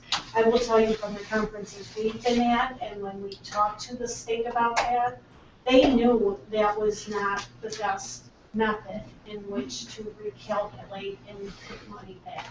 They were kind of caught in a situation and did that, but no, moving forward, that was not a good practice of which to redistribute funds. And I don't think it'll ever happen given the strength of suburbs. You know, they have gone to their voters and asked for taxes, and the voters said yes. Now you're going to take our taxes, which we approve for local control. That's why I think the sales tax, they like it, because they're not taxing, they're not going to get yelled at. They're saying, oh, local voter input. If the voters go for it, great. So on that same hand, it's a voter control thing, right? And I think that, I just can't imagine reaching a hand into the pockets of those counties that have worked so hard to pass the sales tax.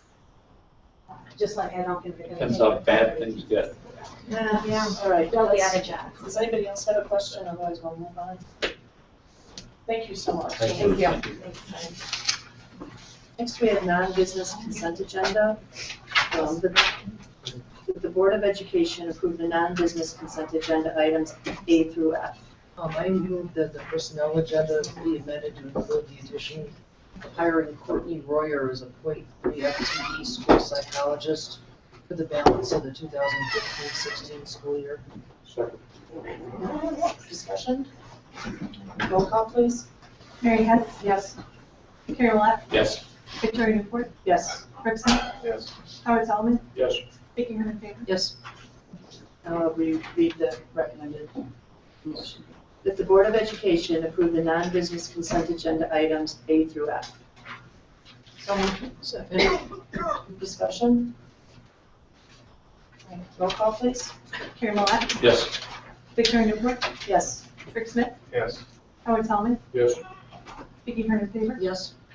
Mary Hess. Yes. Next up is business consent agenda. That the Board of Education approve the business consent agenda items A through D. So moved. Second. Discussion? Roll call, please. Rick Smith, Yes. Howard Solomon, Yes. Vicky Herman favor. Yes. Mary Hess. Yes. Carrie Willett, Yes. Victoria Newport. Yes. Next up is business and finance, facility operations department summer staffing proposal, and this is a informational item. Good evening. We're getting to that time of year, we're already planning for our summer projects and summer staffing and cleaning. And as I do every year, I come on the board requesting the approval to go out and hire temporary staff for our summer. We always have a kickoff meeting the first day after school lets out, and then it goes up until usually up to the Friday before school starts back in session. And that's to help clean all of our buildings from top to bottom, do any moves that need to take place, add additional help for our grounds crew, as well as add staff for our painting crew, because there's usually many painting projects. Last year we had 16 temporary staff that were hired at a cost of $56,500. And this year I'm asking for a little flexibility in the hiring. Normally I can come to you with an exact amount of staff members that I'd like to propose, but I'm requesting permission to hire up to 20 staff members this year. That gives us some flexibility because we're uncertain at this time exactly how many classrooms and programs we'll be moving with the redistricting. That's going to be determined as we get through the registration process and finish placing these classrooms. But I don't want to delay the process of hiring because many people that are hired, we don't get exact answers and they say yes and then they change their mind because they are looking at just temporary work. So with that, I'm just asking for your consideration to bring it back to the next meeting to go out to hire up to 20 staff members on a temporary basis. Discussion? When will you know exactly how many people you think you're gonna need? I would I've asked the principals to provide me their lists of potential moves by the middle of April, so I will have an idea by the end of May. I would go into it initially just looking to hire the 17, which is 16, the same as last year, plus one additional staff member because we did reduce our staff count in our normal union group by one person due to the restructuring of our modified cleaning plan. So you may remember my proposal actually, in the original proposal listed 3 additional staff members because originally we were reducing by 3. We actually only reduced by 1. So now I'm just coming back and I'll look to hire 17 right out of the gate. And then if I need the additional 3, once we have all those numbers put together, then we'll hire the last 3.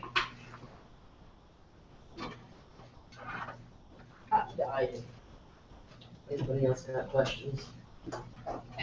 What's the average wage or FTE cost? Well, if they're brand new to the team, they come in at a starting wage of $8.25 minimum wage. And for each year that they are with the district, each summer they continue to stay with us, the wage goes up by 25 cents. About half of our staff are returning. So on average, I would say we probably are about $8.75 for that group. Many of these are individuals who have been our subs throughout the school year. We do allow first dibs to the subs that have done well for us. They are actually paid during the school year at a sub rate of $10.50, but they agree to this summer schedule, which is 40 hours a week. Then it's a reduction to summer help, it's $8.25. There's no OT involved. If there's OT that we need to put on the books, it would be emergency and it would be to our union staff. It would not be given to our summer staff. It's just going to ask about the wages as well. And in particular, if there is any movement toward a living wage, and whether anything is thought about where you're going to be looking at people making a minimum wage, which I'm starting to hear now is going to be $15 an hour.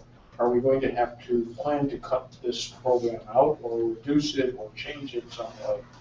Well, if and when that time comes about, we'll definitely have to take a look at our budget, make decisions in regards to it based on our budget constraints. I will say that I've been in this position now in the department for 7 years, and in that amount of time, this is the average number just for standard cleaning has always ranged from about 14 to 16, just to be able to clean our buildings and keep up with our grounds crew and have it done just in time. The only other time that we've hired an additional amount was the summer of 2011 when we opened the high school and moved 5 buildings around. Are these typically a high school or college kids that you hire into these positions? Many of them are. I do have adults that are looking for full-time employment, and for the 10-week time frame, 10, 11-week time frame, and we have hired adults in the past too. Would it make sense to look at this in April when we have a better understanding of what we're going to need based on moving classrooms and stuff, or what advantages are to hiring now or getting this now? I actually am already being contacted by college students about their summer work arrangements. And for some of those individuals, I'd rather get this nailed down sooner rather than later so that I don't lose the opportunity of some that I feel would have worked for us in the past and have that experience.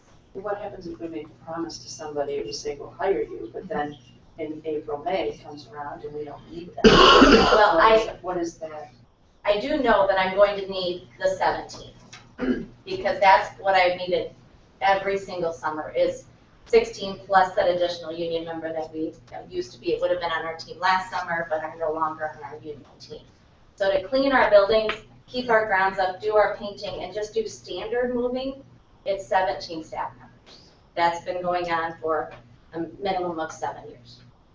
So the additional 3 is really just to determine based on the moves that are identified. If there's an excessive amount of moves and I need to increase the amount of moving crew that are required to get all these moves completed in the time frame we have, because we also have to work around summer school at Cortland, summer school at the high school, the bid projects that are out, so that puts Malta and Founders on a delay while we're finishing construction projects, so we get to kind of crunch time in August. So those additional staff members may be a benefit to be able to get the projects done before the start of school. And does this come out of your regular budget, out of maintenance budget? And we took 500K out of that, right? We did. So are we adding back with this, or does it still fit within the amount you mentioned? It would fit within our salary budget that we have in place. We have had a lot of reductions in our salaries just within our whole department this year, as you'll see with the dashboard updates. For example, one that would help fund this is normally in past years, when it's a half a day of school or a no school day, our part-time staff that are 4 or 6 hours will work 8 just to do some additional projects. This year we've cut that back and they still work their standard 4 or 6, even though it's a no school day or a half school day, unless there's a specific need identified for that particular building that would require additional staff.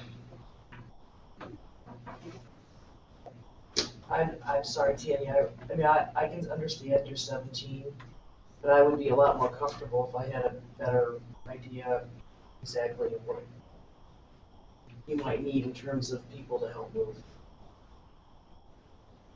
I feel the same way as Vicki. I'd like to see from April, May, what those 3 individuals would be doing. So I'm not sure how the rest of the board. When did you ask the principals to get that feedback to you? I believe the date again was April 15th, figuring that would actually give me a couple weeks buffer till the 1st of May, before we actually have to nail down a lot of these project plans and the routes. Right, and so, you know, because we haven't yet given them all the data on the students that are going to be in. So we just have received that today.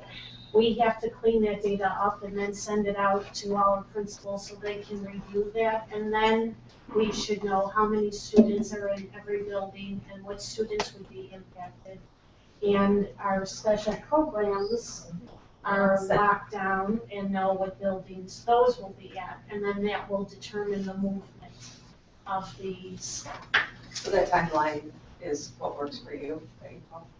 Yes, yes. So I mean, if we just want to commit to 17 for now, we can commit to 17 and then come back to once we know how much more work we have. Could I have permission from the board when I do bring those potentially up to 3 back for your approval, that we come back as an approval versus an informational and an approval? So we're not delaying it an additional potentially 2 weeks. Tammy, do you have up to 20 people that you know identified you would like to hire, or is it 17? I mean, can you? Actual You see names to these positions? Yeah, exactly. No, I haven't started that process. Yeah. So you don't need the approval for 20 because you happen to know 20 great workers right this minute? No, Okay. no, sir. I have about 6 or 7 subs, but I haven't even approached those subs to say, are you interested in working 40 hours a week? Because they do have to commit to Monday through Friday, 40 hours a week for the entire summer. We don't do part-time, we don't do, odd shifts. It's a. So for the incremental 3 over 17, we don't have to say today, yeah, you got permission to go hire those because you know those extra 3 guys, you know all about them. That's not the issue. No. Okay. So then we'll bring it back with 17. Thank you. Thanks. Next, we have school registration fees. Andrea? This is also an informational. Information. Periodically, we do a comparison of what our registration fees look like to our neighboring districts. And at the previous meeting, we did increase some course fees with the rationale for purchasing materials and supplies for those specific classes. This, however, is at the time of registration. For different grade levels, we have varying registration fees. So one thing, and again, not that this by far will fix our deficit, but going forward, we're looking at both revenue and expenses. And where to compress our expenses, where to look for additional revenue streams. We have not increased our registration fees since 2010. Actually, 2011 is when it became effective. So attached is the comparison to other school districts. We were looking at more simplistically, just taking $20, adding it to all grade levels, and looking at that, again, 40% of their families who are paid for families, if that comes to fruition, that would garner us about $49,000 worth of additional revenue. We did take a look at FFAC a few months back, raising it $75, but looking at the comparison with other districts, that would push us far ahead of what everybody else is really. So again, just something to consider, and if you can let me know, is that an interest or not? If it is an interest, we would move forward bringing that as an action item at the next meeting. If not, we're done with our conversation. Discussion, thoughts? Across the board, $20. I'm looking at the all-day kindergarten, and it still irritates me to some extent that we have all-day kindergarten and we have pre-K availability and all this stuff, right? I remember the day at one of these meetings when the teachers and everybody, I think most staff argued strongly for more educational ability in the classroom to have all-day kindergarten.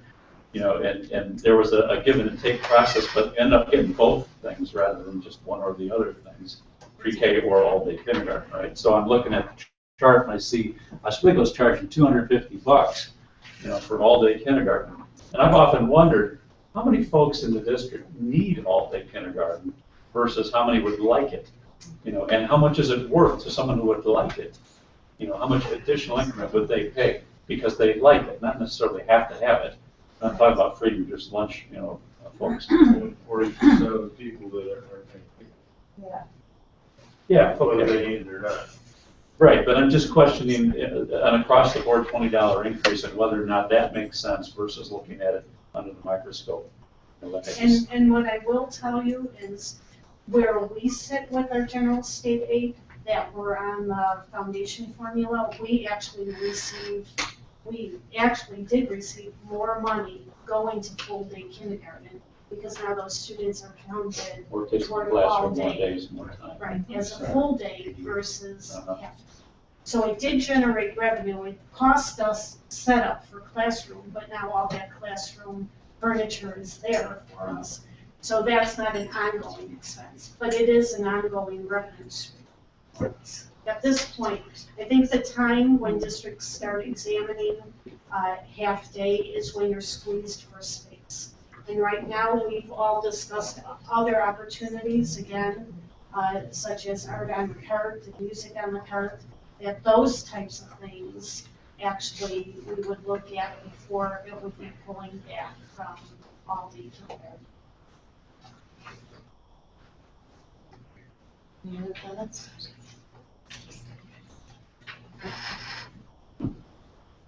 Do we have a consensus to bring this back or not, or I'll move with that back. is everybody in favor? Or? I'm not in favor. Okay. I have reservations, but I don't think that the $20 is all that much money. And I wish we could be more differential about this rather than just across the board. But you know, you just pointed out that, you know, that we get more money as a result of the kids, for instance, in one case being in kindergarten all day rather than part of the day. I don't think that it's probably 20. I don't think that it's equitable to say it across the board $20. That's the simple way of doing it. You know, administratively, it's clearly the easiest thing. But I just, I don't know. I don't have any great answers or suggestions. Well, bringing it back gives us at least a little bit of time to think about it and work through it, so. Are you okay with that, Rick? It's $20 more or less or the same? My problem with it, no, I mean, I get it, I get that the school district needs, we need revenue. My concern, I guess, is, you know, continuing to put that on the backs of the people that pay now, and how do they feel about that? And I think it's okay to bring it back, I just don't know that at the end of the day, I can see myself supporting it. That's Yeah. All right, so bring it back as a item on the next agenda for approval. Or to vote on. Right. For action.